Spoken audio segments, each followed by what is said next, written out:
Before this film, little was known of the significance of train ferries during Operation Overlord. But recent War Cabinet documents have highlighted the importance to both the Royal Navy for moving landing craft and the US Army for the transportation of locomotives, crucial to the war effort. Protruding beyond the stern, we can see the large gantry weighing 258 tons, fitted to all three sister ships operating out of Southampton, including the Shepperton and Twickenham. The gantry enabled ramps to be lowered as required in ports which were not specifically constructed to receive train ferries. These ramps were used for vehicles weighing less than 60 tons, and for heavier loads the ships carried a derrick capable of lifting 84 tons. The derrick would first lift and turn an engine and then drop it gently into place. The ferry's full load was 16 locomotives with engines ready coaled plus 20 trucks. As HMS Hampton pulls away from the berth in the far distance, we can see the spire of Fremantle Church in Shirley in Southampton, with smoke billowing from the main line train. The film shows HMS Hampton leaving port along the River Test with Southampton on the port side. As she leaves home waters, it is possible to make out a semaphore message from the bridge of her sister ship, the Shepperton, returning to port.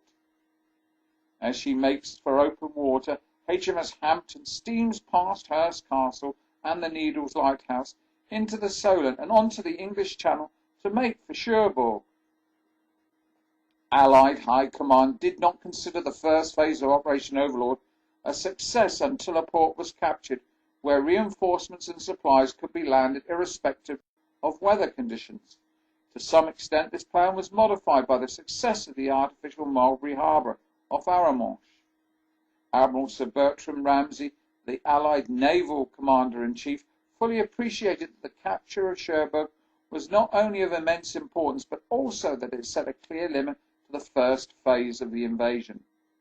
Once Cherbourg could be cleared, the problem would be at least a simpler one of supply through an established deep-water port.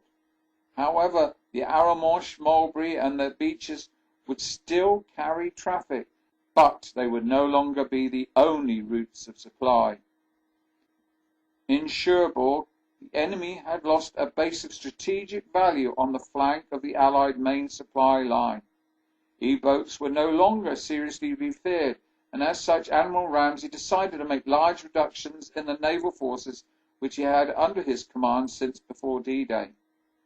Starting on D-Day, casualties were evacuated from France by American naval craft and British hospital carriers and brought to the southern shores of England, where they were moved by ambulance to transit hospitals located not far from the coast.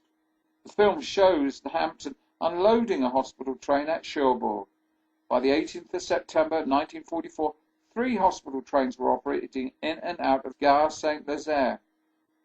Based on actual experience during combat operations, it was determined that a load of approximately 250 patients would permit proper professional attention and the minimum comfort necessary to maintain efficient morale on a 15-carriage hospital train.